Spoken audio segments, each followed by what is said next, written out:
Please take it easy. I have not been loved in years. Willow Creek, Montana, 1850. The sound of splintering wood echoed across the valley as another bullet tore through the fence post. 42-year-old Magnolia, Maggie, Blackwell, dropped behind the water trough, her rifle already raised. 3 riders circled her property like wolves, their intentions clear as the Montana sky. She'd refused to sell her land to the Copper Ridge Mining Company, and now they were sending their message in lead. "Woman alone out here," one rider shouted. "That's dangerous." Maggie's finger found the trigger.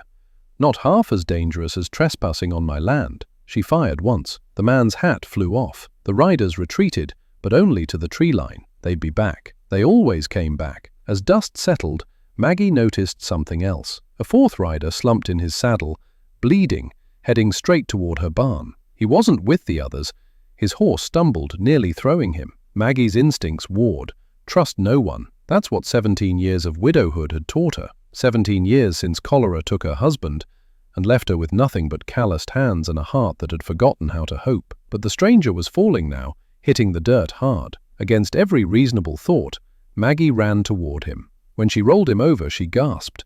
He was younger than her, maybe 32, with a face carved by hardship and eyes that flickered open, desperate and afraid. "Please," he whispered. "They're hunting me." His hand clutched hers with surprising strength, and Maggie realized her dangerous day had just become far more complicated. Would this wounded stranger be her salvation or her destruction? Blood soaked through the stranger's shirt, spreading like spilled wine across dusty fabric. Maggie pressed her hand against the wound. "Who shot you?" "Bounty hunters," he gasped. "My name's Colton Reeves. I'm innocent, but they won't hear it." She should have left him, should have walked away. But something in his voice, the raw honesty there, made her pause. Maggie had learned to read liars. She'd been surrounded by them since her husband died, men who saw a woman alone and thought opportunity. This man wasn't lying. "Can you walk?" she asked. Colton tried, failed. His legs buckled. Without another word, Maggie hooked her arm under his shoulders. She was strong from years of ranch work, but he was dead weight. Somehow, she dragged him toward her cabin, every step an eternity. Inside, lamplight revealed her simple home. No luxuries, no softness, just survival. She laid him on her kitchen table and cut away his shirt. The bullet had grazed his ribs, painful but not fatal. Her hands worked efficiently, cleaning the wound with whiskey that made him hiss through clenched teeth. "Why help me?" Colton asked, studying her face. Maggie paused, meeting his gaze. "Because everyone deserves one person who believes them." Something shifted in the air between them. Recognition, maybe. 2 people who'd spent too long expecting the worst from the world. Outside, thunder rumbled. The bounty hunters would wait out the storm, but they wouldn't wait forever. If you're enjoying this story, show some love. Hit that like button, share with someone who loves a good Western romance, and don't forget to subscribe for more emotional tales. Drop a comment telling us where you're watching from. As Maggie finished bandaging Colton's wound, she heard it. Horses. Multiple riders approaching through the rain. Rain hammered the roof like bullets. Maggie extinguished the lamps, plunging them into darkness. "They found me," Colton whispered, trying to sit up. "Stay down." Maggie grabbed her rifle, moving to the window. Through driving rain, she counted 5 riders, not the bounty hunters. Worse, the Copper Ridge men had returned. The lead rider, Silas Kane, dismounted. He was a snake in human skin, always smiling, always threatening. He pounded on her door. "Mrs. Blackwell, we need to talk business." Maggie cracked the door 6 inches. "It's past midnight, Kane." "We know you're harboring someone." His smile widened. "That's a crime, Maggie. Unless you reconsider our offer. Sell the land. We'll forget we saw anything." Behind her, Colton's breathing had gone shallow. If Kane found him, they'd both hang. "There's nobody here," Maggie said evenly. Kane pushed against the door. She held firm. "You're a stubborn woman," he said. "But stubbornness gets people killed in these parts. You think about that." The riders left, but their threat hung heavy as the storm clouds. Maggie bolted the door and turned to find Colton standing, pale but determined. "I'm bringing trouble to your doorstep. I should go. You'll die out there. Better me than you." Maggie stepped closer, surprising herself. "What if I don't want you to go?" The words escaped before she could stop them. 17 years of loneliness, of building walls, and this stranger was somehow slipping through the cracks. Colton's eyes searched hers. "Ma'am, Maggie, I'm not what you need. What do you know about what I need?" The question hung between them, dangerous and electric. Then a window shattered.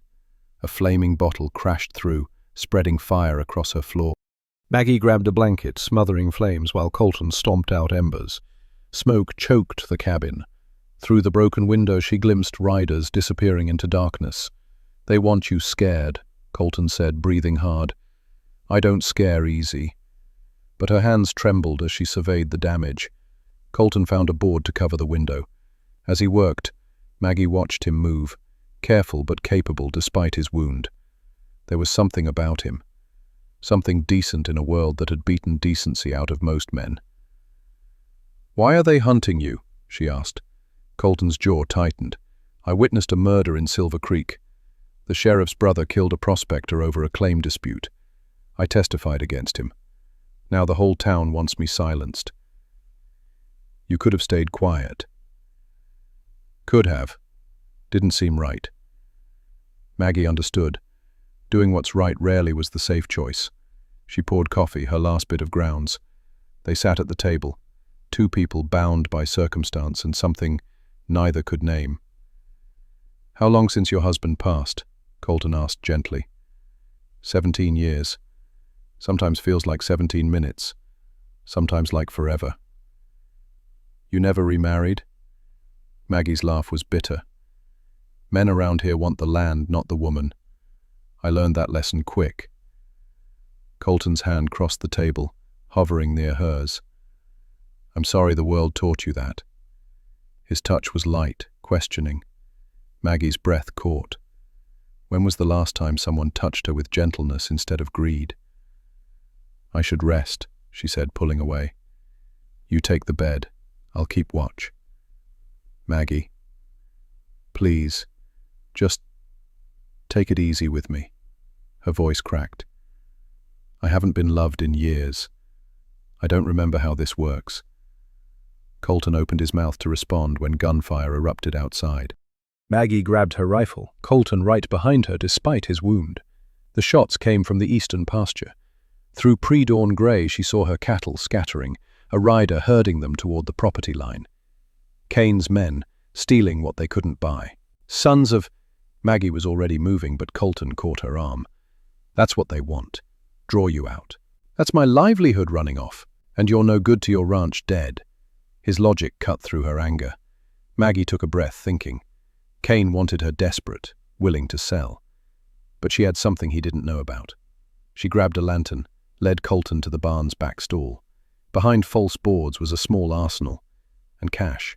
Lots of it. "I'm not what I seem," she said. "My husband left me patents, mining inventions. I've been collecting royalties for 17 years. I live modest because money changes how people see you," Colton finished. Their eyes met. Understanding passed between them without words. Maggie pulled out a Winchester. "Help me save my cattle, and afterward, I want you to stay. Not out of debt, because I'm asking." Colton's expression softened. "Maggie, I'm a wanted man. Then we'll prove you're innocent. Together." Outside, dawn broke golden across Montana plains. Loving this story? Smash that like button and share it with your friends. Subscribe so you never miss an episode, and comment below to tell us where you're watching from. Are you Team Maggie and Colton? They mounted horses, riding toward the stolen cattle, unaware that the bounty hunters had just arrived in Willow Creek. Hooves thundered across summer grass as Maggie and Colton pursued the cattle thieves. Maggie rode like she was born in the saddle, her mare responding to the slightest pressure. Beside her, Colton matched her pace despite the pain she knew he felt. They reached the canyon pass just as Kane's men tried driving the cattle through. Maggie fired a warning shot. The sound echoed like God's judgment. "Turn them around," she shouted, or the next one won't be a warning." The lead thief, a man called Dutch, laughed. "You and whose army, widow woman?" Colton rode forward, his presence suddenly commanding. "Hers and mine." Something in his voice made Dutch hesitate. Colton had the bearing of a lawman, or something equally dangerous. The cattle milled, confused. Maggie used the moment, whistling sharp and high. Her dog, Bear, came crashing through the brush, barking and nipping. The cattle turned, stampeding back toward home. Dutch cursed, reaching for his gun. Colton was faster. His shot took the weapon from Dutch's hand without touching flesh. "Next time I won't be so charitable." The thieves retreated, but Dutch's parting words cut cold. "Cain won't forget this. Neither will the law." As they rode back, Maggie felt something unfamiliar. Joy? Partnership? For the first time since her husband died, she wasn't alone in the fight. "That was some shooting," she said. "Used to be a deputy," Colton admitted, "before everything went wrong." "What happened?" "I believed justice mattered more than politics." His smile was sad. "Turns out that's a dangerous belief." They crested the hill to find the cabin surrounded. 6 men, badges glinting. The bounty hunters had found them. The bounty hunter captain, Marshal Wade Garrett, was a boulder of a man with dead eyes. "Colton Reeves," he announced. "You're wanted for witness intimidation and fleeing justice." Maggie positioned herself between them. "He's under my protection." Garrett's laugh was granite scraping granite. "Ma'am, you're obstructing the law." "The law?" Colton stepped forward. "You mean the corrupted version where sheriffs protect murderers?" "That's not my concern. I bring you in, judge decides." "The judge is the killer's uncle," Colton said flatly. "I'm dead before trial." Garrett shrugged. "Not my problem." Maggie's mind raced. She'd dealt with corrupt men before, but never with legal authority behind them. Then she remembered something her husband once said. "Every man has a price. The trick is finding which currency he values." "Marshal Garrett," she said carefully, "how much is the bounty?"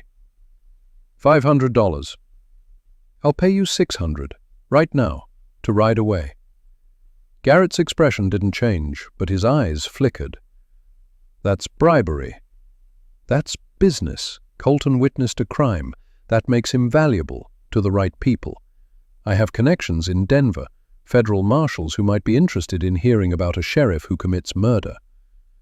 She was bluffing, but her voice never wavered. Garrett studied her.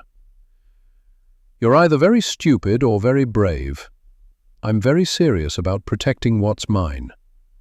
The words hung heavy. What's mine? She'd claimed Colton openly, in front of witnesses. Colton touched her shoulder, whispering urgently, "Maggie, don't do this for me." She met his eyes. "I'm not doing it for you, I'm doing it for us." Garrett's hand moved to his gun. "Ma'am, step aside. This ends now." Time slowed to molasses. Maggie didn't step aside. Instead, she did something that surprised everyone, including herself. She lowered her rifle completely. "You're going to shoot an unarmed woman, Marshal? In front of your men? That's the story they'll tell?" Garrett's face hardened. "You're protecting a criminal. I'm protecting an innocent man from a corrupt system. There's a difference." She turned to the other bounty hunters. "How many of you know what really happened in Silver Creek? Did anyone tell you Colton testified against the sheriff's brother? That the witness intimidation charge is completely fabricated?" Doubt flickered across a few faces. Good. Seeds of doubt were all she needed. "The judge in Silver Creek is the killer's uncle," she continued, her voice carrying. "The jury will be hand-picked. Colton Reeves will hang for telling the truth. Is that the law you want to serve?" One of the younger bounty hunters shifted uncomfortably. Garrett saw it. "Enough talking. Reeves, you're coming with us." "Over my dead body," Maggie said quietly. Colton moved beside her, shoulder to shoulder. "Mine too." The tableau held, 6 armed men against 2. The odds were impossible. Then horses appeared on the ridge. Townspeople. Doc Holloway, who'd treated Maggie's sick cattle. Sarah Chen, who ran the general store, old Pete, the blacksmith, 12 citizens of Willow Creek, all armed, all positioned behind Maggie and Colton. Doc Holloway spoke. Mrs. Blackwell helped every family in this valley at one time or another. Never asked for anything back. You want her? You go through us. Garrett's hand hovered over his gun, and in that frozen moment, a rider burst into the clearing, shouting something that would change everything. The rider was a young woman, Elizabeth Kane, Silas Kane's daughter. She slid off her horse, breathless, holding a leather satchel. "Wait," she gasped. "I have proof about Silver Creek." Everyone turned.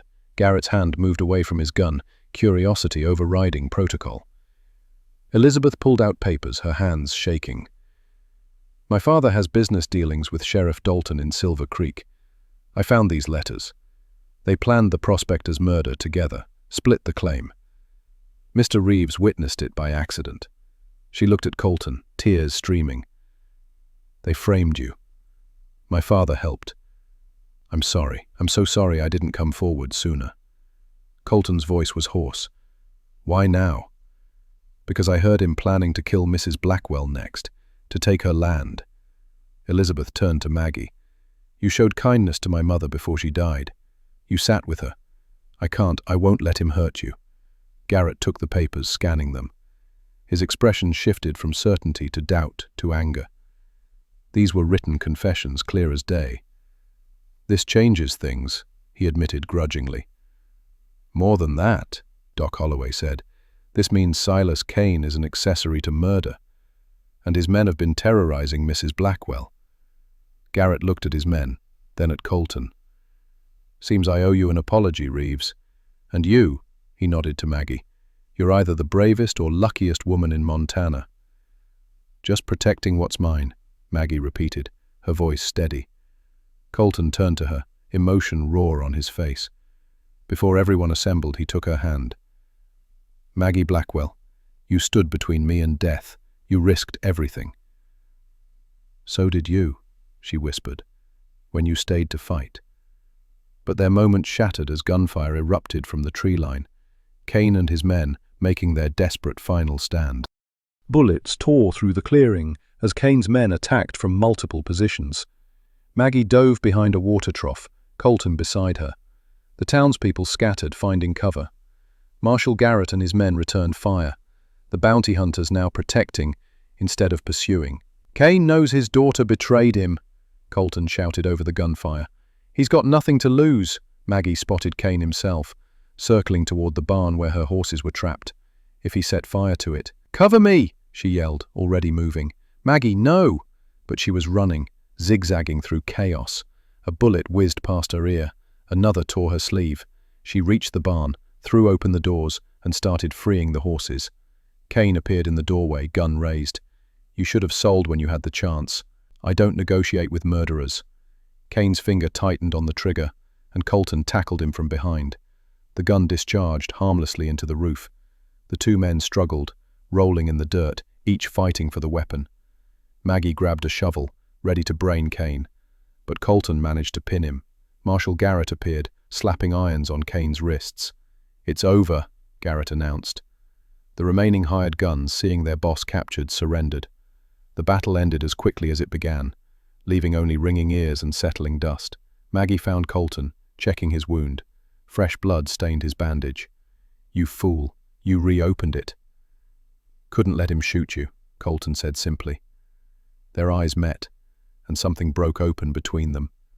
All the walls, all the fear. Friends, if this story's got you on the edge of your seat, show some love. Like, share, and subscribe for more. Comment where you're watching from, and tell us what you think happens next. As the marshal led Kane away, Maggie realized, for the first time in 17 years, she was truly free. 3 weeks passed like a dream. Colton's wound healed. So did something deeper in both of them. With Kane arrested and the truth about Silver Creek exposed, Colton's name was cleared. Marshal Garrett personally testified in Denver, and federal investigators descended on the corrupt sheriff. Maggie's ranch flourished. Colton worked beside her, but not as hired help, as an equal, a partner. They rebuilt the fence together, repaired the barn, and somewhere in the rhythm of shared work, they rebuilt themselves. One evening, as sunset painted the sky impossible shades of orange and purple, they sat on the porch. Maggie's hand rested in his, a simple touch that spoke volumes. "I've been thinking," Colton said quietly. Maggie's heart jumped. About leaving? About staying, permanently. He turned to face her fully. "Maggie, I know you're used to doing everything alone. You're strong enough to run this ranch solo for another 30 years. But, her voice trembled, "but maybe you don't have to. Maybe we could build something together. Not because you need me, but because life's better when you've got someone to share it with." Tears stung Maggie's eyes. "I'm 42 years old, Colton. I'm set in my ways. I'm stubborn. You're everything," he interrupted. "You're brave and fierce and loyal. You stood up to marshals and murderers for me. You showed me what real courage looks like." He slid off his chair, kneeling before her. From his pocket, he pulled a simple silver ring. "This was my mother's, only thing I have left of home, Maggie Blackwell. Would you marry me? Would you let me spend every day proving I'm worthy of your trust?" Maggie stared at the ring, at this man who'd ridden into her life wounded and desperate, and somehow become her whole world. Maggie took the ring with trembling fingers. "I need you to understand something first," she said, her voice thick with emotion. "I haven't been loved in years. I've forgotten how to be soft, how to let someone in. When my husband died, I built walls so high I thought nobody could scale them." Colton waited, patient. "You climbed them anyway," Maggie continued, "without even trying, just by being you, by seeing me, not the ranch or the money or the strong woman everyone depends on, just me." She slipped the ring onto her finger. It fit perfectly. "Yes," she whispered, "yes, I'll marry you." Colton pulled her close, and they kissed with 17 years of loneliness dissolving between them. It was gentle at first, then deeper, like people learning a language they'd forgotten. When they pulled apart, both were crying and laughing. "Please," Maggie said, touching his face, "take it easy with me. I'm out of practice with this happiness thing." Colton grinned. "We'll go slow. Learn together." As stars emerged overhead, they sat wrapped in each other's arms. The Montana summer night was perfect, full of cricket songs and distant coyote calls, and the sound of two hearts finally finding home. The ranch would continue. The cattle would graze. The seasons would turn. But now, Maggie wouldn't face them alone. She'd have a partner, a lover, a friend who'd seen her at her most vulnerable, and stayed anyway. "What are you thinking?" Colton asked. Maggie smiled. "That maybe being loved again isn't so scary after all." "Never scary," he promised. "Just the best adventure yet." They stayed there until dawn, planning their future under Montana stars, two people who'd been broken by the world and somehow found the courage to heal together. The Wild West was indeed wild, but it was also beautiful when you had someone to share it with. Thank you for joining us on Maggie and Colton's journey. If this story touched your heart, hit that like button, share it with someone who loves romance, and subscribe for more emotional tales. Drop a comment telling us where you're watching from and what your favorite moment was. Until next time, friends, may you all find your own Wild West love story.